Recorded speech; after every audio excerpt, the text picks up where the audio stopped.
Welcome back to Exploring Distant Worlds. Strategic Sage here. Thanks for joining me again. We have just colonized Halmat 2 a few months on from our last episode, and we're going to be focusing this time on really just kicking the pirates out into a larger sphere.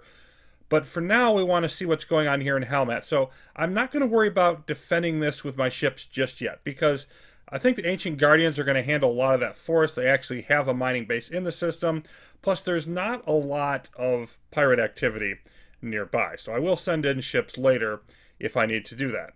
But there's the Ancient Guardians. And also, if we zoom in here a little bit closer, see if I can get... Yeah, it's right here in this asteroid field. There is a frigate in here, so an abandoned derelict. We're sending a construction ship there to deal with that.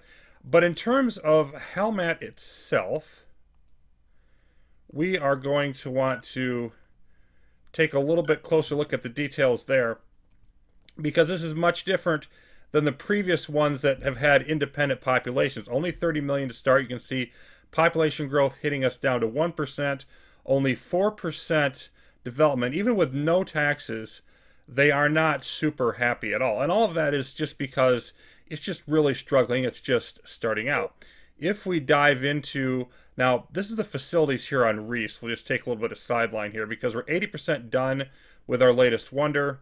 And I'm going to want to start our ground military eventually. So I'm going to queue up an armored factory there.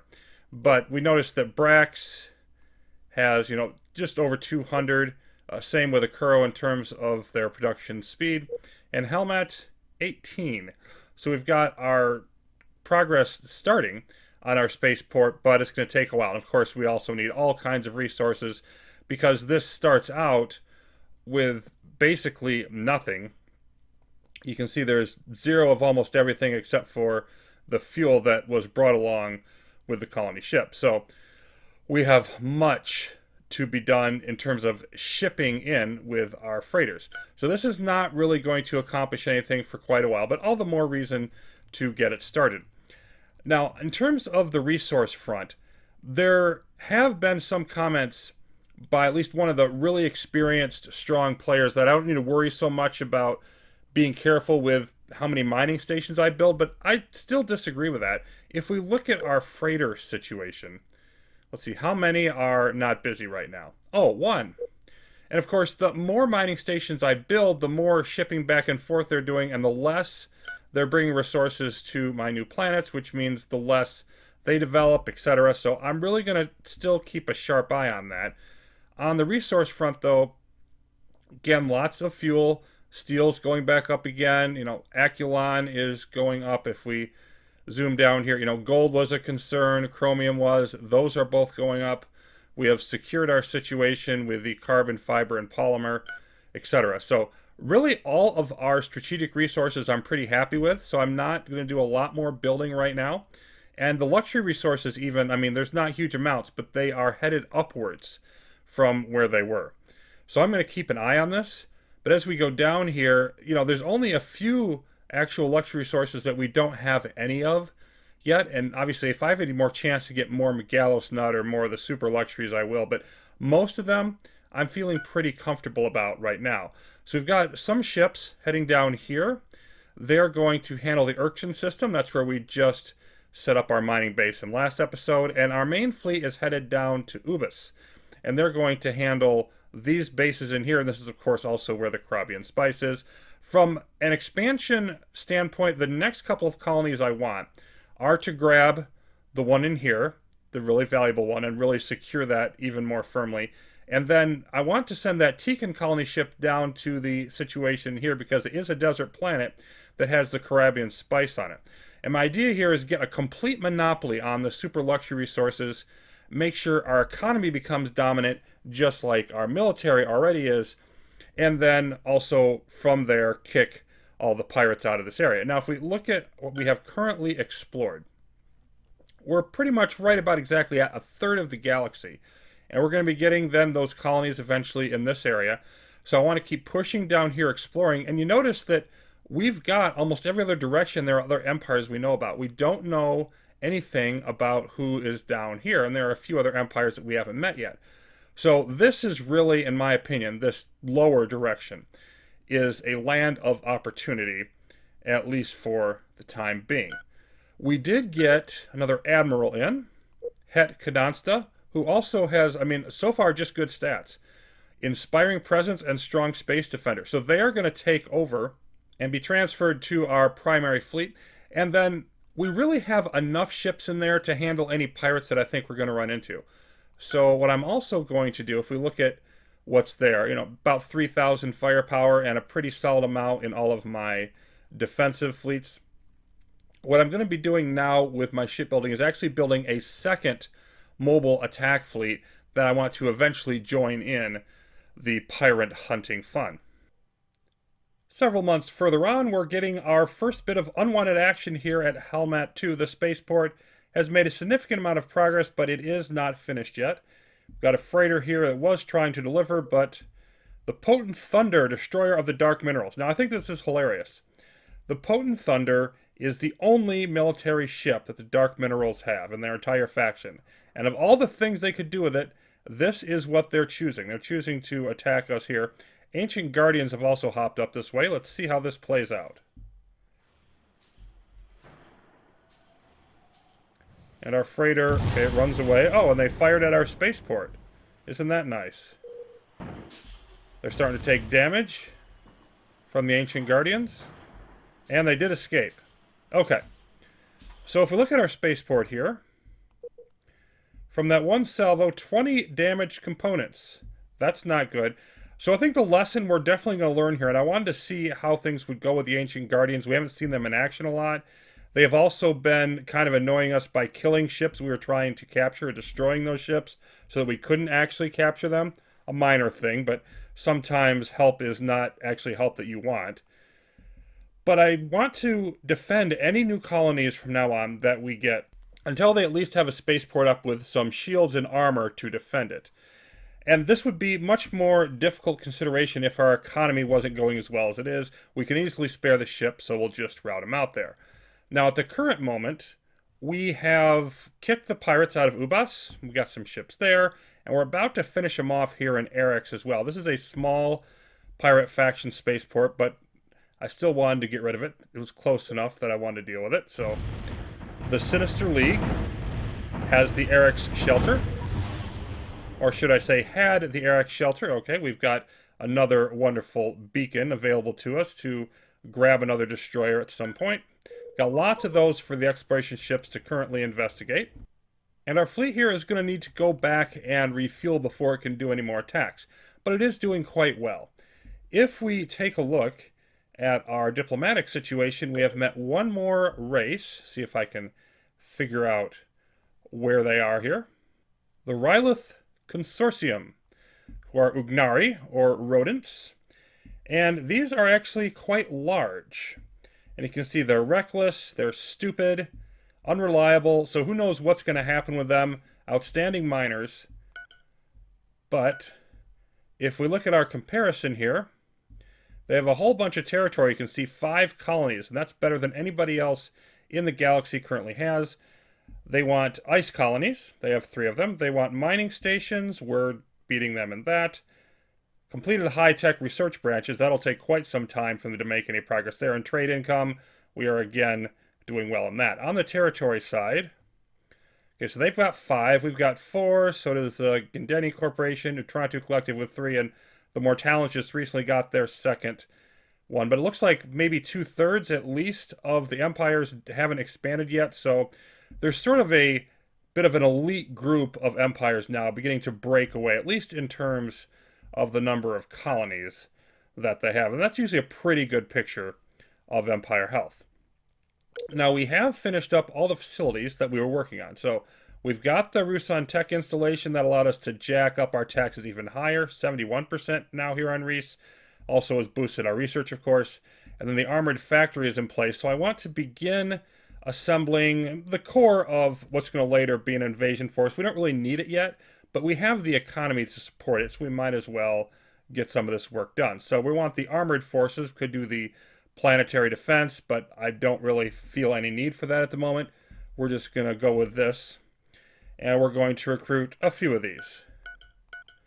We'll just start with that and we'll grab more as we go. And recruiting troops is one of those things that they'll recruit one at a time, and it just takes a certain amount of time. So unless I want to build a bunch of armored factories all over the Empire, getting started early on this and having them in place is pretty good because you can't just build a bunch of them at once.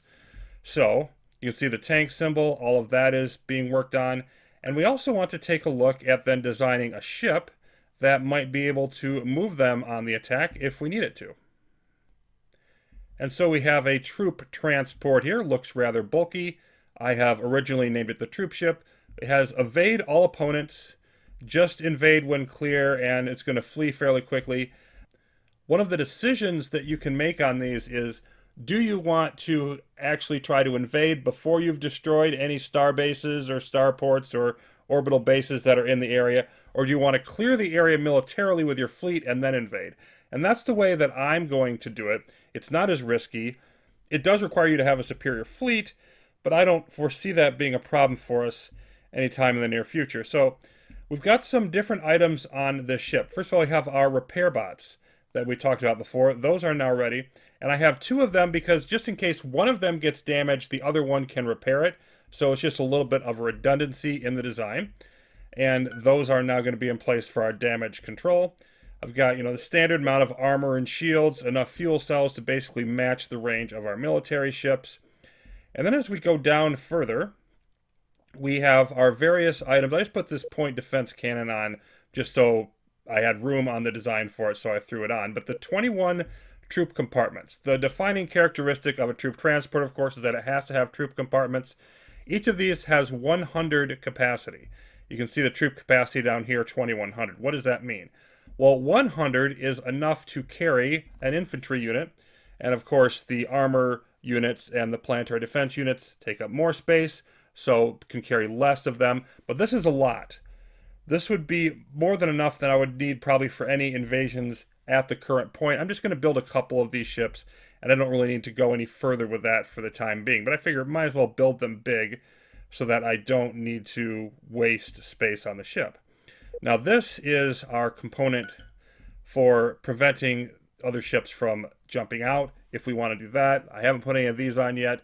The troop transport is not going to be one that's going to use those, but I will put them on my combat ships eventually. One of the techs that we got from salvaging the frigate we mentioned a little bit earlier was the efficient hyperdrives, or the Callista Dal warp drive. We actually don't want those, but it's another option that we have available to us if we need it. And that's pretty much where we are on the most recent advances at the time being. Our next bit of fun is a new kind of derelict here in Verdansk on the edge of our territory. And this is actually not a derelict ship. This is a spaceport, which I don't really want. I've never found one of these that I actually thought was useful. Now, I think there are perhaps some edge cases where I might want it.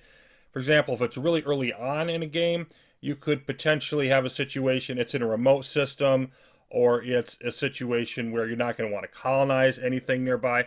But that's not the case here for sure, or in any of them that I've ever seen. So we're going to scrap this eventually, which will give us nothing, other than not having to pay the maintenance on it and not using up our freighters to ship resources to this location.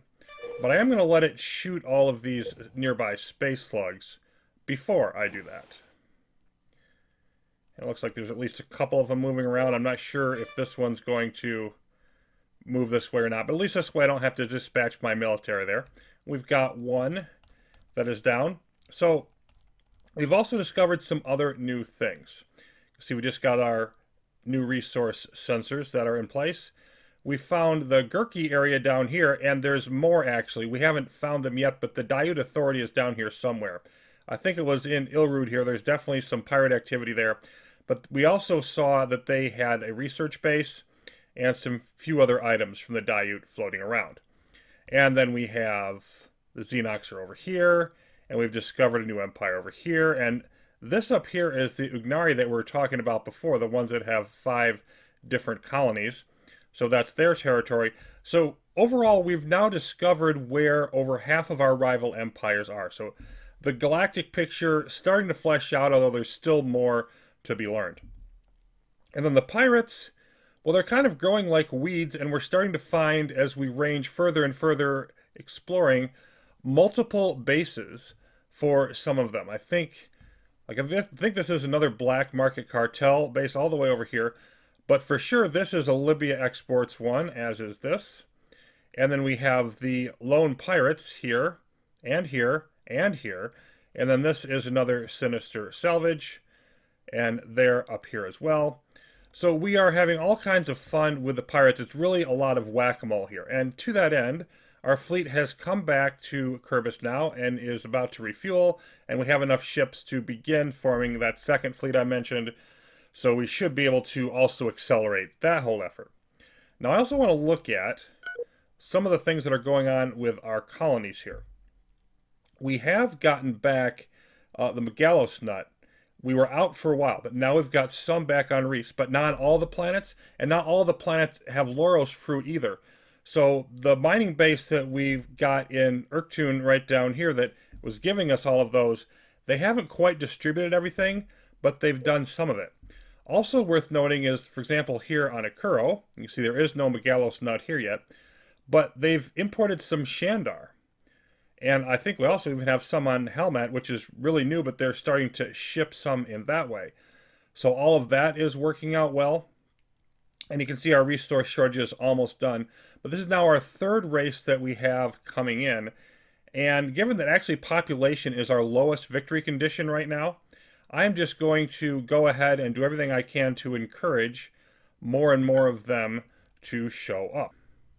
Our next expansion just about ready now down in Urctun, and we were having lots of surplus freighters for a while, so I decided to pull the trigger on this. But lately the freighters have been more busy, so I don't know, perhaps that was a bit premature. Nonetheless, we're going to stick with it. So we're about to colonize Urctun 3. There is our colony ship, and one more expansion securing there. We're getting our mining station built in here, but there actually was, see if it's still here. Nope, we got rid of it. Okay, there was a sand slug that chased off my construction ship. So now that we've handled that, I want to send you back here and have you repair that if you may. Now, our good friend the Potent Thunder has returned here in Halmat, but we have ships in place to deal with it. So let's see how this transpires. Hey look, the Ancient Guardians are here. And we're going to capture this ship. Okay, independent population of addicts. They're unfriendly towards us. We're not going to really care about them.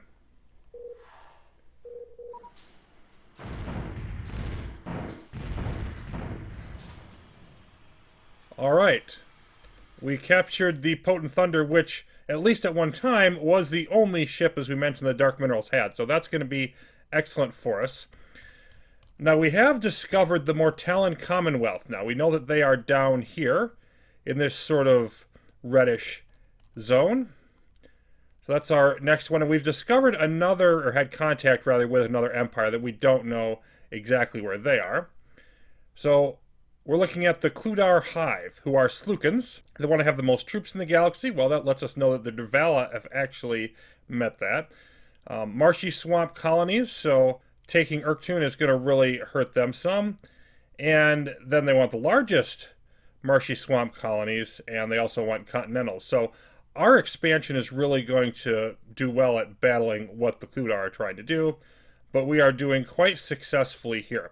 And I want to also note for the overall picture, because military power of the other empires is starting to rise. You can see some of the highest ones. I mean, obviously we're much higher, but Dervala, Katame Dominion, Kaidani Paradise.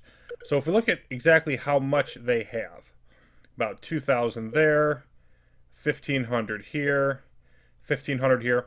So that's better than most of the pirates. And as the empires are continuing to expand, we've got a couple more that have added on colonies. At this point, you can see the Xenox have just added one on down there. The pirates are sort of up against it. If they're smart, they can sort of see the writing on the wall and realize, okay, we still have sway over a lot of the galaxy, but maybe a decade from now, you know, the standard empires are really going to be pushing them out. It's not just us kicking them around, although that helps. there aren't very many super powerful pirates anymore. Now, there still are a couple. We've got the Lone Pirates actually is one of them, and it's kind of hard to find everybody at this point. Okay, they were up close to 6,000. They're down about 4,000 firepower. The Fierce Security, we still haven't met them, still haven't fought them at all, but they're up around 6,000. I do believe they are still the strongest. The Savage Sun is still pretty respectable. Sinister Salvage, okay, they've bounced back as well.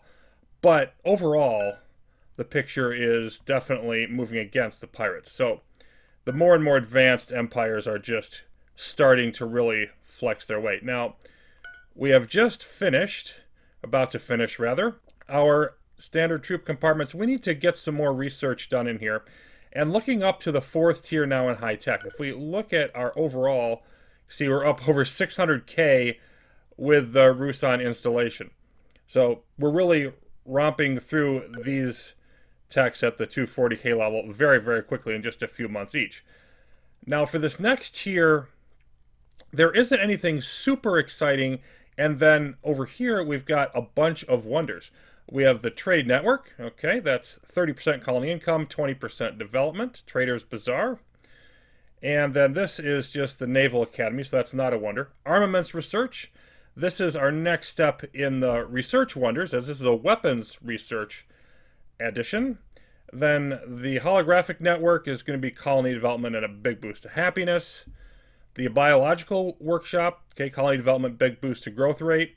And while these don't affect the entire empire, if I were to put these, for example, on Akuro 1, which, again, excellent planet, 96% quality, I think it was, that would really, give us a massive boost there, and I think that's where I'd want to do it. On the other hand, it would take longer to build there. And we're quite a ways ahead of everybody else, but if we look at what might we want instead, the fleet countermeasures and fleet targeting are interesting because it gives you a bonus to the entire fleet, not just the one ship. So that's a very good component to have, obviously, for our command ships. Improvements to all of our scanners. Again, these are nice things, but they're not game-changing. Boosting our troop and passenger transports. Docking is actually pretty useless. I will eventually get it. Most people don't even research it because you spend very little time when you're having your freighters and everything deliver items actually transferring it from the ship to the planet or the cargo bay. And that's what this is for. So it's just really not worth it. More crew systems, more medicine, entertainment, etc. Small bonus to our trade. None of this is really exciting. So I want to focus in on the wonders. And I'm going to go with armaments first. And then, I could go any direction with the rest of these. We already have this one part way. So I'm going to go with this. And then we'll take these two up here. And these will just allow us to, if we get all of them before the opposition, which we may not, because that's a pretty high bar, but they will allow us to really boost our planets. And I want to see exactly what the difference is. Yeah, Akuro is 96%. We noted this was almost a perfect planet before. Halmat, 97%, but not nearly as large. And again, for the long-term potential, there's no other planet that we know of that it's going to be nearly that good for us. So our fleets are on their way. We have this group, our new one. They're going to come out here and knock out a couple of these pirates. And then we've got the other group coming down here, and they're going to make this swing. And I think this is sort of probably a good place to leave off and just do a bunch of that pirate fighting in between episodes. I think we did get into Urctun here, didn't we? Or did we not quite colonize it yet? Okay, we're actually waiting on that. Let's just finish that up really. Oh, there it goes. Literally just needed a tiny bit to go. Okay, so that is our 5th colony, and we'll get all set up there. I'm going to put a small spaceport up there. Since it's so close to Boothwell, I don't think I need a larger one. And of course, we will eventually keep trying to work our way down to Ubas when freighters allow. Continuing to accelerate our expansion will be our goal going forward. Obviously, we can see sort of that we're starting to get a bit cramped by the other empires, but there is still space for us to fill in, and that effort will continue. Thanks for watching, everyone. Distant Worlds will return.